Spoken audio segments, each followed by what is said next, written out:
Welcome to Ukulele the Pros. This is our daily lesson. I'm Terry Carter.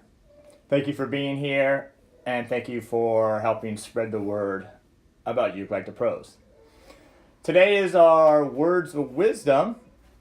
I'm going to talk about some advice that I got from one of the greatest jazz guitar players I know in a little bit. But first, you might have noticed, I am playing the ukulele that we are giving away.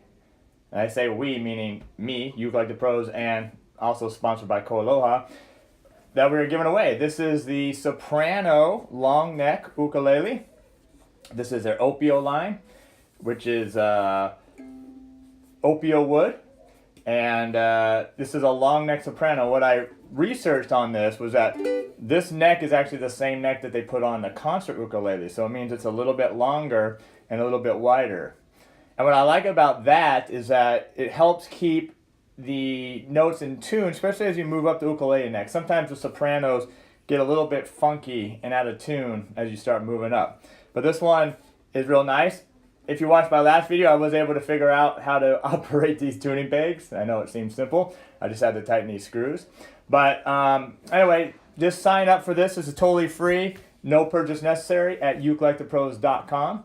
I checked earlier, there's only 51 entries as of now. So I guess that's good for those of entry. The less, the more chance for you to win. But go ahead and sign up for that. Let other people know about it. And I'm real excited to see you holding and playing this ukulele. I'm going to put this down though and grab my ukulele. Going back to my tenor here. Not that I really need it in this particular lesson so much, but I will be demonstrating a few things. So I got to study under the great guitar player Joe Diorio for a couple of years while I was finishing my master's degree at University of Southern California. And Joe was a great bebop jazz guitar player, also got into fusion and more contemporary sounding jazz. He was also a great teacher and a great mentor of mine for years. And I was fortunate enough because right when I finished my degree there, he stopped teaching at USC. And so I was very fortunate to spend a couple years with him. Of course, the knowledge he possessed was well beyond what I could grasp at the time, but just to have spent time with him was amazing. And we'd have our lessons every Friday morning, and then I'd also take a master class with him later on that day. So it was 2 years of intense study, and when I mean intense, you would walk out of there, your brain would actually hurt from some of the stuff that he was trying to teach you and the concepts he was trying to get by. So it was very in-depth and cool stuff. And I remember for our lessons, it wasn't always just walk in and we would play all the time. I mean, sometimes our lesson would be, let's go grab a cup of coffee. And, it was I think it was about 8 in the morning every Friday that I took my lesson. And you may say, oh, that's an easy way out. But I learned a lot more from those sessions that we just went and grabbed a cup of coffee sometimes than I did in my actual lesson, because this is when one-on-one time, just talking real, not having to talk about music or guitar or anything.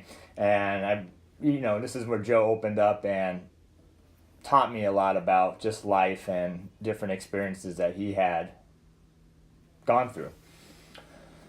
So I was thinking this week of what we should talk about today, and I wanted to do something on something he said to me once about practicing. So I'm not going to show you, okay, you need to spend 5 minutes on warm-up exercise, you need to spend 5 minutes on this or that. That's not what today's lesson is about. What today's lesson is about is what he said to me that day, and it always has stuck with me. I see a few people have checked in. Hey, Carol's checked in, Luis has checked in. Thank you for being here. I know it's Sunday for a lot of us, and thank you for saying hi. And this is what he said. It's a real simple thing for you to remember. He says, no matter what you're doing, when you're practicing, or anytime you have the guitar, or in our case, the ukulele in the hand, make music. And that really stuck with me. I want you to think about that for a second. Whether you're practicing something new or practicing something old, but every time you hold in your instrument, make music. And to me, that really opened up something, because practice sometimes can be a chore. Oh, I have to practice this 2-5-1 lick that Terry gave me, or I have to practice this hard chord progression, or some music reading. And so, sometimes we pick it up and we're like, it's not, we may not be motivated so much to do some of that stuff. But what I've realized in my experience is that when I approach the ukulele, I don't think of it as practicing. Matter of fact, I've never really all been that good at practicing in the first place. But making music is something that is always connected with me. So let's talk about a few things. What the heck does that mean, make music when you practice? So you could take your scale, and let's just say I'm going to play my A minor pentatonic scale. I could set my metronome up, and I could just practice my scale, or I could even move it up by half steps.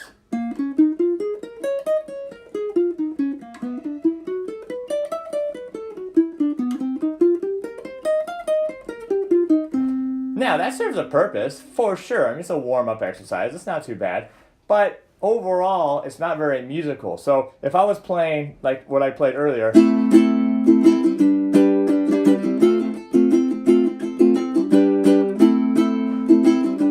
this progression, when I just go,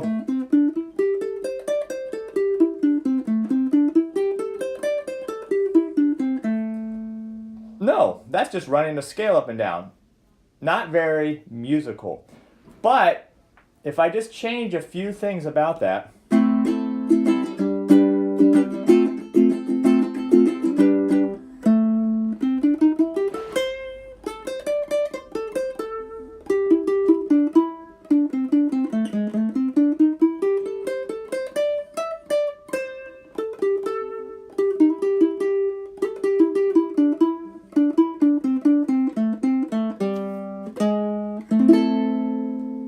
I was still playing the scale, nothing changed there, but now, all of a sudden, wow, that sounds more musical than just running the scale up and down. So, how do you do that? How do you make even a simple exercise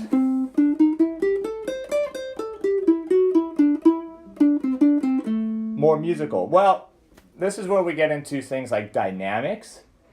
Right, playing things a little softer, a little louder.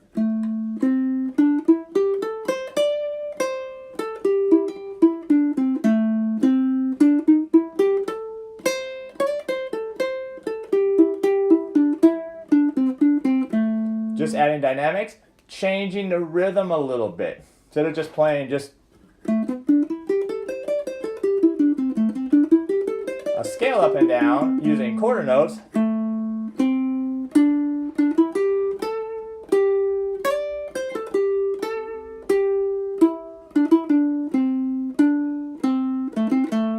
changing the rhythm slightly. Now you might have noticed too, I'm changing the pattern slightly. I'm not just running the scale, but I'm doing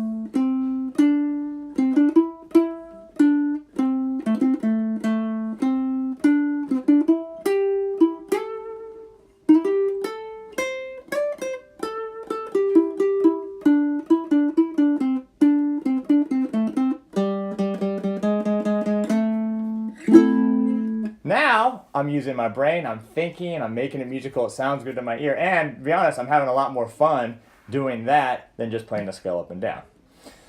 What about like a chord progression? Okay, so if I just took something like what I was playing, just A minor, G, F, and G.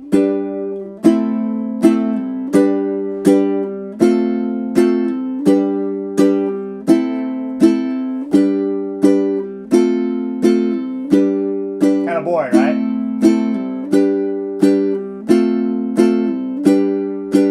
Let me add a little dynamics and a little feeling to it.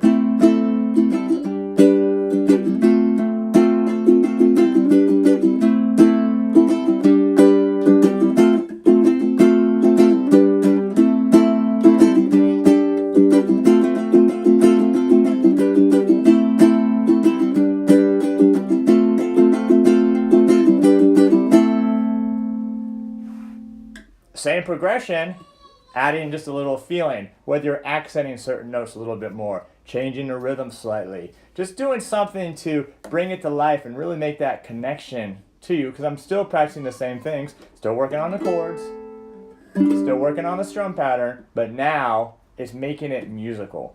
And whether you're by yourself in your studio or your office or wherever you are, or whether you're out playing with somebody else, that's always a good idea, is to make it musical. It's a lot more enjoyable to always think, let's make music.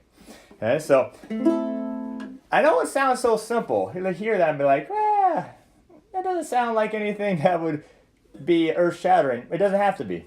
Just a real simple approach of when you pick up your instrument, and I want you to try this today when you're practicing from whatever you committed from our last words of wisdom, 15 minutes a day, 20 minutes a day, 30 minutes a day, to pick up your instrument and think of it differently. I'm not practicing, I'm making music.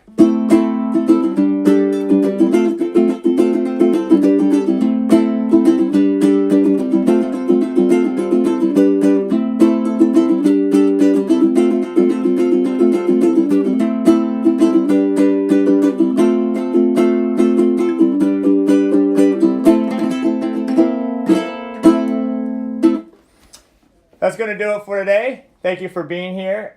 Don't forget to sign up for the ukulele giveaway, and have a great rest of your day.